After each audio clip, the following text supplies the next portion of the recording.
The topic for this video is questions about load balancer and API gateway. So one of the previous video I covered the topic load balancer versus API gateway. I covered a lot of details about this one with diagram and real-time examples. End of the video, I walk through you the questions that might be asked in the interviews, and that is important to understand. But I skipped the answer part. So this video we are going to have a understanding, a clear explanation about those questions.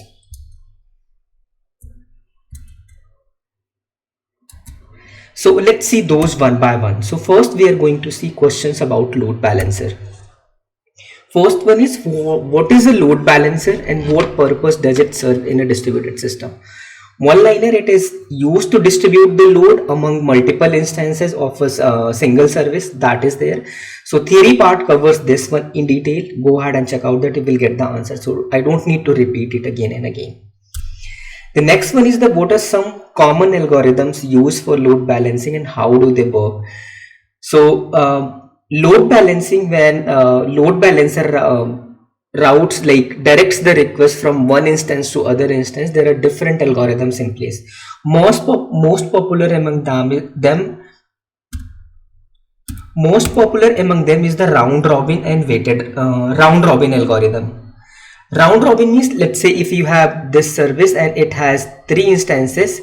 So if client is calling this service, so the first request that is coming, it will just load balancer just will direct the request to the first instance. Second request will go to the second one, third one will go to the third one, and again fourth one will go to the first one. So one by one each instance gets the chance to serve the request no matter what is happening with that instance. As long as that instance is healthy with the load balancer, it will get the request. Weighted round robin is that we can assign a weight to each instance that is there. Let's say we can say that 10%, 60% and 30%. In total it should be 100%. So it will actually, let's say there are 100 requests coming to this load balancer here. So among those 100 requests, 10 requests will go to the first instance, 60 will go to the second instance, and 30 will go to the third instance. So that is what weighted round robin is there. So we can assign weight to a particular instance. Least connection is load balancer will keep track of the open connection that is with the individual instance that is here, and accordingly it will route the traffic. So whatever instance has least amount of connection at any point of time, when it is getting the request, it will route the traffic, it will route the request towards that instance. So how it can happen? So it is possible that a single instance takes too much time to process the request, so it will keep a connection open with that one until unless it got the response. So that's how it decides the least connection. Next one is the IP hash. This is important when we need to route the request based on the client. So let's say this is the load balancer, there is C1, C2, C3, we can say these are the users, and I want to divert C1 to a particular instance, C2 to another particular instance, C3 to particular instance. So I need to keep track of the IPs of this one that is coming here. So whatever request is coming from it, I'll check the IP, I'll hash that one, and according to the hash I'll assign an instance there. So every time any request coming towards this client, this C1, it will go to the same instance. So that's what the meaning of the IP has. Least response time, similarly, whatever instance it's serving properly, it is responding in least possible time, it will get the further request. So other instances, by any reason they are taking too much time, they won't get the further request. Last one is the very simplistic, that is random one. Random, it is like by name it is clear that what it means. Randomly it will choose the instances that are registered with the load balancer, and it will route the traffic towards that instance. So these are some of the algorithms that is used in the load balancing. There are many more also, but these are the important one. If you know about this one, that is enough and sufficient. You want to know more, just Google it and we'll get more information around these one. What are some consideration when choosing a load balancer for a distributed system? So we saw in the previous video, right? We have different options to go for the load balancer. Open sources are there, third party providers are there. So what are the different consideration we have to choose? Scalability, what is the scalability requirement that we have and what is that third party is providing? What is the performance, what is the cost and licensing requirement? If we want to go with the open source, we need to implement that. If you want to Google API gateway or AWS API gateway or Azure API gateway, we need to compare the costing and what features they provide that. The last one is the ability to integrate with components in the organization. Let's say your entire architecture is in AWS. So, and you have to evaluate about the load balancer. So there is no option to go other than what is provided by AWS, that elastic load balancer, application load balancer, right? You can't use, like you can use Google load balancer and all that others, but that integration will be very difficult because that is third party and yet another provider. So that integration with other components in the organization is very critical factor when choosing a load balancer. Not only load balancer, but any service that you are choosing to serve the business purpose, it is important.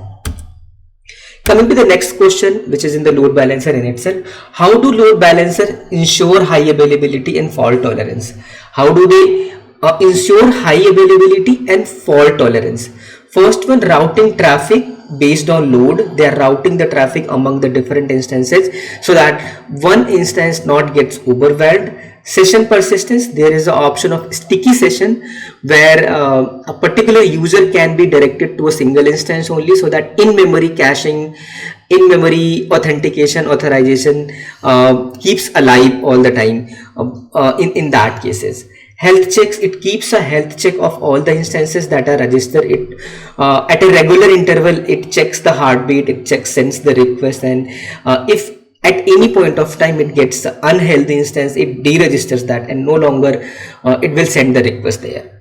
Clustering, so we have seen, right, load balancer in itself is going to have a multiple instance, so that if one instance goes down, others are available. So clustering helps in making sure that availability and fault tolerance is there. So all these things together make sure that availability and fault tolerance about the load balancer.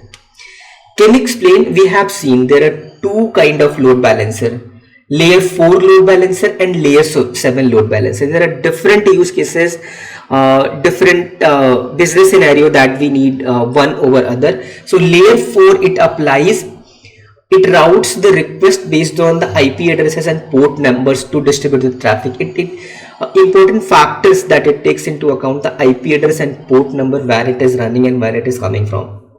Layer 7 is more about the application layer.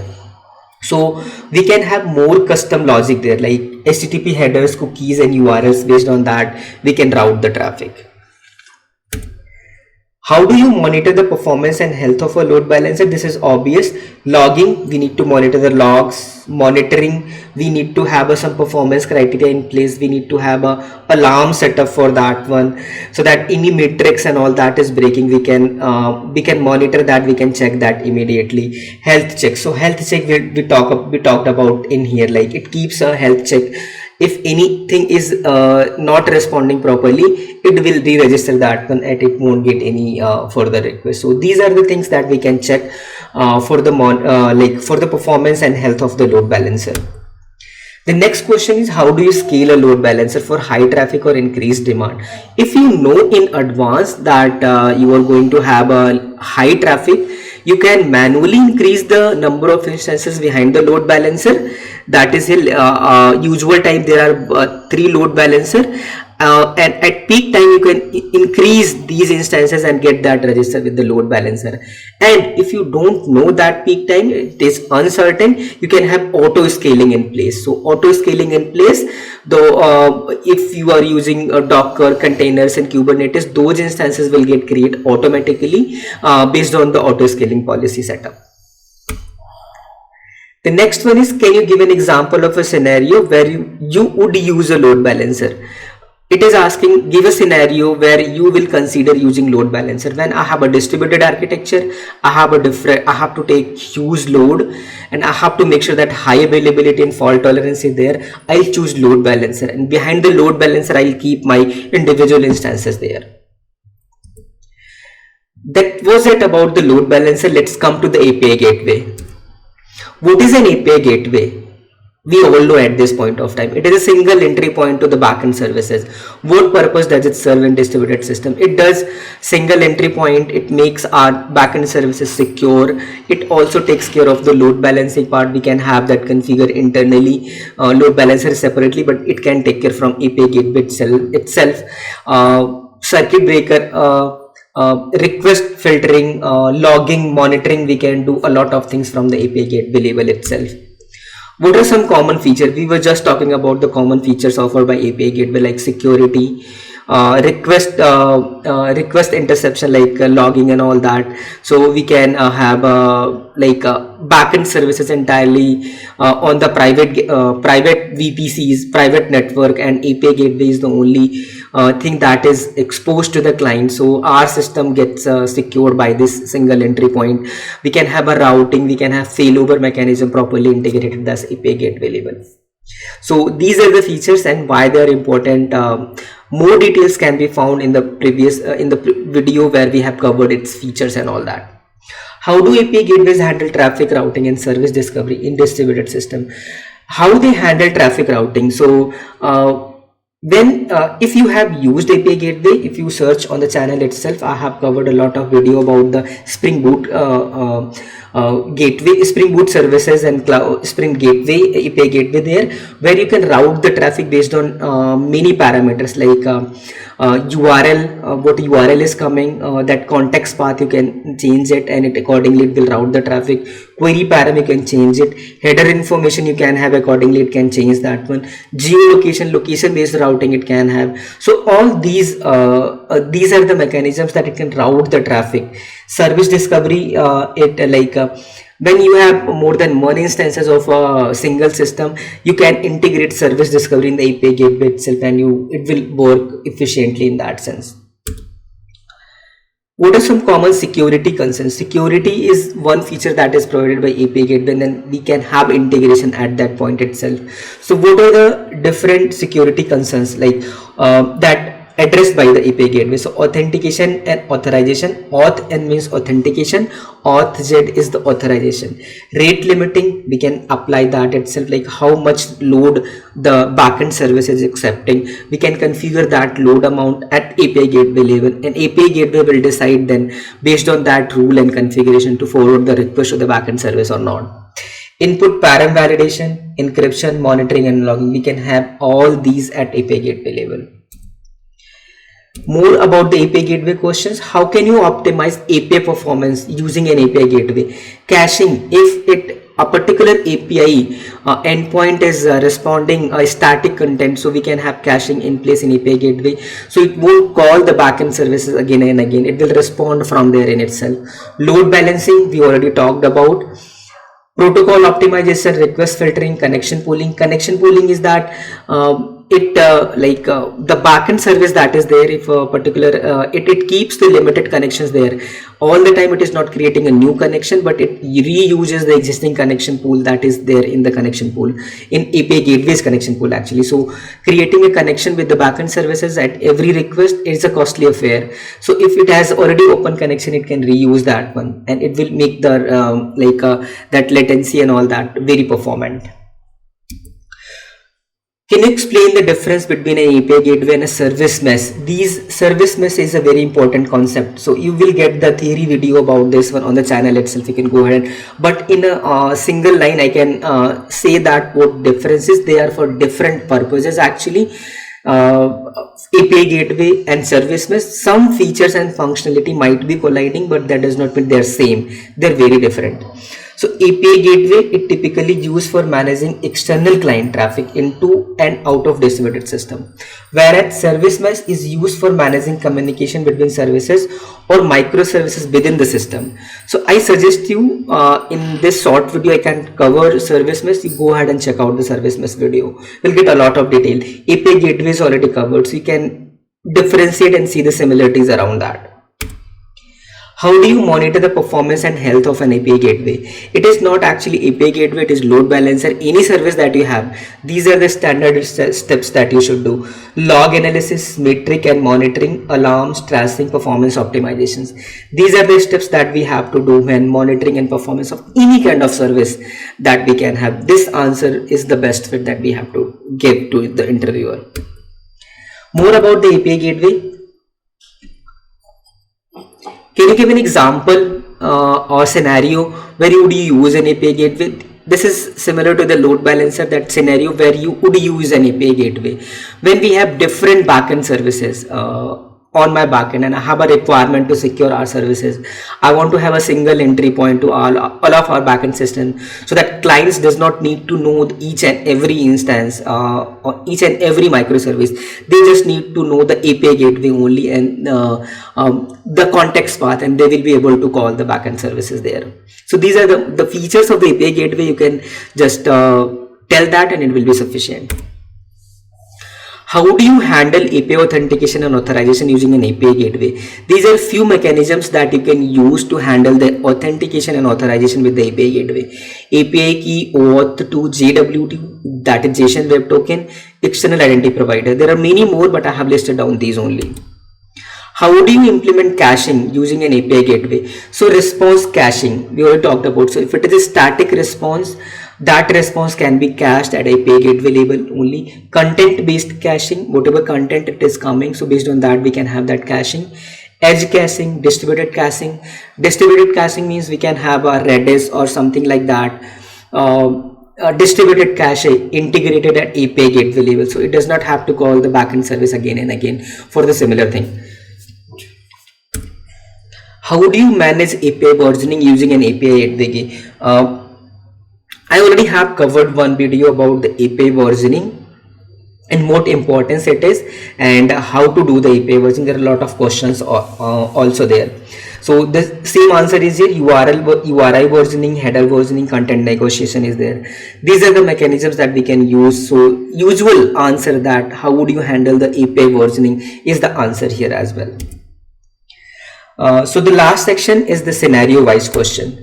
You have a microservice based application with several services that need to be exposed through a public API.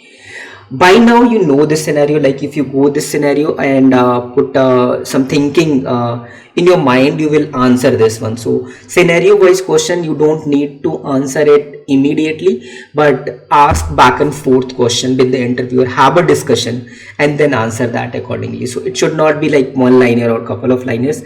It should be discussion mode, the scenario wise. So you ask about how many services it has, what are the different endpoints there, what is your requirement, like security requirement, circuit breaker, fallback requirement is there. Accordingly you will tell that API gateway load balancing, how you can fit this in the architecture. If you have high load, a single microservice can have a multiple instance.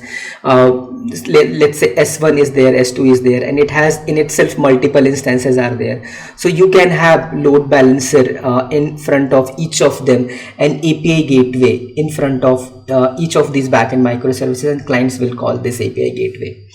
This is the ideal way to answer these scenario wise questions. This applies to all the questions that we're going to cover. Your application experiences spikes in traffic during certain times of the day. How do you configure the load balancer and API gateway to handle this increased demand? So the follow-up question is that is spike in traffic in advance, can we predict that one? Do we know that timing? Or it is just random? So if it is in advance that we know that what time it is there, so we can have a manual intervention and have a more instances running for that one. Otherwise we can have auto scaling in place, like based on the CPU utilization, based on the memory usage, we can have like auto scaling in place so that new instances gets registered automatically with the system.